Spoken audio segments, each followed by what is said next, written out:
We got military planes, airports, and GUI features galore. Today, I'll be looking at 14 of your PTFS suggestions that y'all put in the PTC Discord server and rate them on a scale of 1 to 10. Jesus, pipe or not. So, enough talking. I'm MrBullsFan, and let's get rolling with the first suggestion by MSpirit, and he'd like to see the F-111 Aardvark in the game. Aardvark? Aardvark. Good enough. Anyways, debuting in 1967, the F-111 was used for different roles, including bombing and reconnaissance, but design-wise, the overhead wing design and cool nose made the pig quite a speedy boy. Also, on the wings, did I mention it wing sweeps? And we all know how much we love this F-14 Tomcat. Now, it isn't the most craziest thing, in my opinion, if added, and it would be used as another bomber plane for roleplays, but I've seen a lot of people wanting this lately, so partly because of the folding wing saga, I guess we can call it, so if the demand is there, I'll give it an 8 out of 10. Next up is Chubb's suggestion of SAN, San Diego International Airport, and trust me, I think y'all gonna like this one. Now for starters, the biggest reason why SAN should be added to PTFS is his famous approach. If you're landing on runway 27, the only runway at the airport, pilots would have to approach low over the downtown of San Diego, and with skyscrapers all around you with the necessity to have a more steep approach, this is gonna be a tough one for even the most experienced pilots. And for all of you Coast Guard role players with the Game Pass, there's also a base on the airport which includes seaplane ramps and heliports for all the Jayhawk helicopters, so that's a plus to have the combination. Finally, we don't really have like an American commercial airport in the game. From Larnaca to South Matona, these are all like European design. So adding another one like SAN would certainly be awesome and be something different to the PTFS airport lineup. So with all the stars aligned, let's say 9 out of 10 for this one. Not to be outdone is Dimitri Bohnak, and he suggests us to add the MarineOne helicopter along with some limos and merging it with the Air Force One Game Pass. First, I believe the Air Force One Game Pass is overpriced for the value. Just a livery skin with a cool interior? I mean, it's cool and I like it a lot, but 195 Robux seems high when compared to other livery schemes like Boogaloo Angels and Red Arrows with the 95 Robux playset. But with this suggestion, if you were to add a pack somewhat like what we have with the seaplanes, I think it'll be much better value-wise to the player. Let's first talk about the MarineOne helicopter because it's the highlight of the suggestion. The MarineOne helicopter is a modified Sikorsky S-92, which in itself would mean adding a new helicopter to the game, which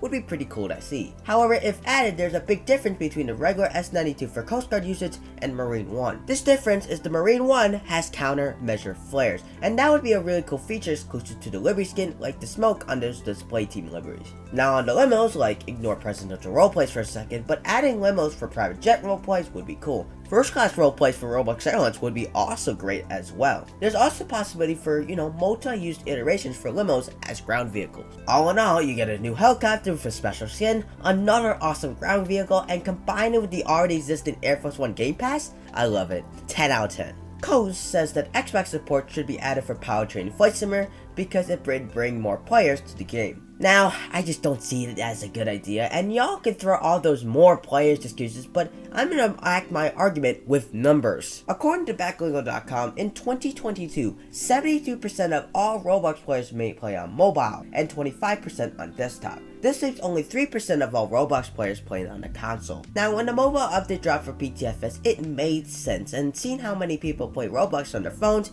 and it has translated to the current player count, but Xbox? Off the numbers, it would bring at best a generous amount of 20 players to the game per day, but let's be real, those people can't fly Microsoft Flight Sim. The only good thing about this is that they do have controller support, but even then, when's the last time I've seen anyone use a controller to play PTFS? And with the lack of buttons on an Xbox controller to use for keybinds may be an issue of how much the plane kit has evolved. And hey, even Orange backs me up here. Everything he said, I said, so there has to be some common ground. Harsh rating here, but I gotta give it a 1 out of 10. Sorry mate, it's just not gonna happen. Next up is FiveSling with the Grumman G21 Goose, saying that it would be a great addition to amphibious planes as a flying boat. Now the seaplanes currently in the game, whether it's the C-182 or Twin Otter, these are the normal player meh boring planes. Now I disagree with that, but that's how it is sometimes with the majority of the community. Adding the G21 with its unorthodox fuselage overhead wing design and massive propeller engines could turn some heads and make some waves for players.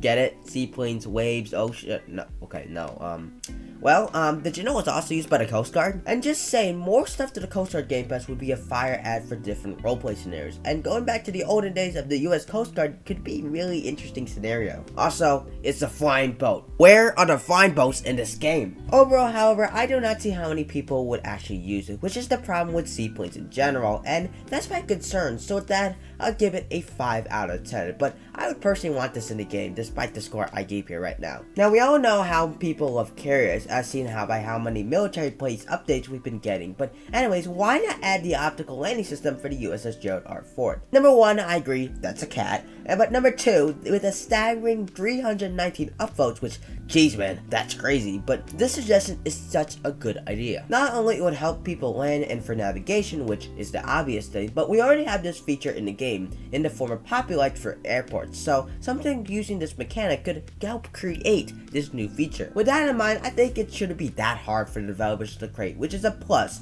and would leave an impression to further improve the ever-evolving number 78. So as a USS stan, maybe the number 1 stan, I'll be giving this a 10 out of 10. While we're already here on the topic of military stuff, let's talk with OnTrack with Ike's YouTube suggestion of basic ejection seats for fighter jet aircraft. Now granted, there was a leak on ejection seats in the PTC Discord server during the FA-18 development, which was denied by Orange, as seen with both his comment right here, and it didn't came out, but ejection seats would still be something to consider. With a keybind, maybe J for jump, could have the seat come out of the plane with the player while the plane follows towers to PTFS ground. Now especially for military roleplays, I could definitely see this as another huge addition. Dogfighting roleplays would be sick, and seeing the flames under the ejection seats would be insane. Though, gonna be real, I don't know why just not jump out of the plane. It's plain simple.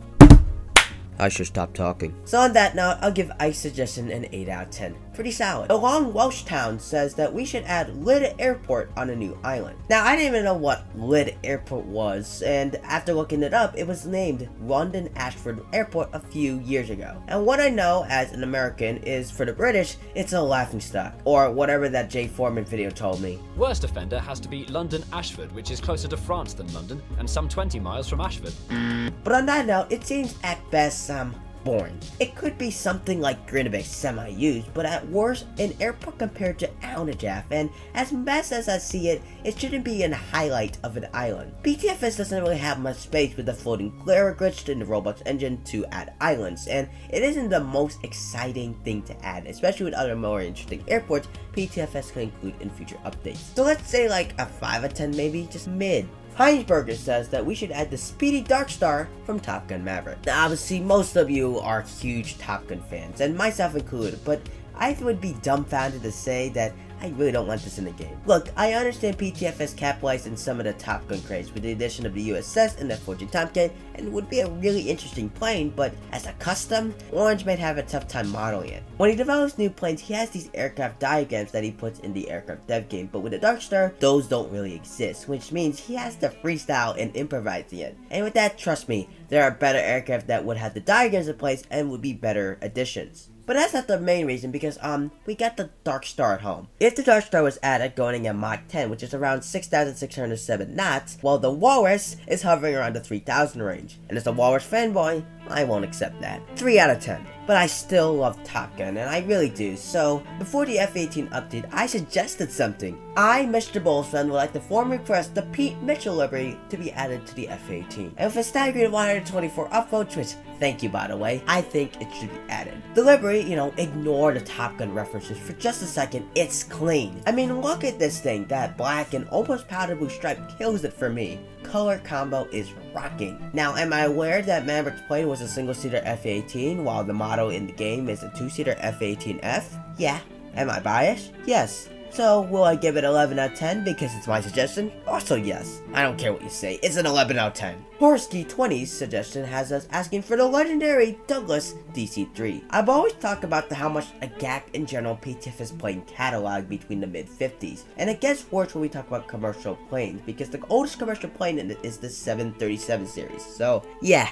That's a problem. Here comes the DC-3 however, and with its legendary status in aviation from the 1930s, that would be a solid filler. Its unique design from its propellers to its metal fuselage and it being a tail dragger, that combination really doesn't have much comparison whatsoever to what we have today in PTFS, and that's important. My only problem though is usage, and it being either not a current commercial plane or a Speedy military jet, I don't know how much it would be actually used. But still, there's a huge gap, which means it warrants an 8 out of 10 to be added to the game. Our next suggestion is, not gonna pronounce that, but adding ground movement monitors to the ATC Tower to see aircraft positions on the airfield. I could see this being extremely useful for ATC 24 because having the airport shut with plane positions could be really cool with all the taxiway directions and communications. Gives the controller a good grasp of the state of the airport traffic. Now, if this was a GUI pop-up, I mean, yeah, it would be a really good and preferred by me, but something like what we have in the radars in the tower could work as well. And if used in public service and with more inexperienced controllers at GR or somewhere else, it could be a really good tool for semi-managing the ground. So I'll give this suggestion a 9 out of 10. Yakko, the drill instructor, would like to see NAS Pensacola added to pilot training flight simmer because of being the home base of the Blue Angels. Yes, yes, yes. I would love to see this airport added to the game because of the lack of military airports in the PTFS. Now we have the HMS and USS, which are aircraft carriers, and if we ignore that, it's only Airbus Gary and RAFF, which is the only land-based airport. I think adding another one like NAS Pensacola would help feel a lot more military roleplays. I can also see all this Blue Angels group going crazy as well, and just like what RAF Scampton is for the Red Arrows, I think the Blue Angels deserve their very own airport, and NAS Pensacola fits that mold perfectly. Man, I want to see this in game, and you do too, so Orange, better add this because this is a 10 out suggestion right here. And finally, the last suggestion of today's video is sent by Fine, and he says to add a plain white livery to the Hot Air Balloon Game Pass for the 2023 Chinese spy balloon install. Goodness gracious. Excluding all the geopolitics of the world aside, why? Do you really want to spy on all the weird things in the PTFS universe? I don't know at this point, so give it a spy out of 10. Well, there we have it. I went through all the PTFS suggestions that I picked out for today's video. I hope you enjoyed it. If you did, please subscribe if you're new, and why not comment down below what was your favorite suggestion in today's episode. I would love to hear from y'all, but yeah, guys, thanks for watching. I'm MrBullsFan. I'm out of breath, so as always, take flight. See ya. I need a Starbucks refresher. Whew.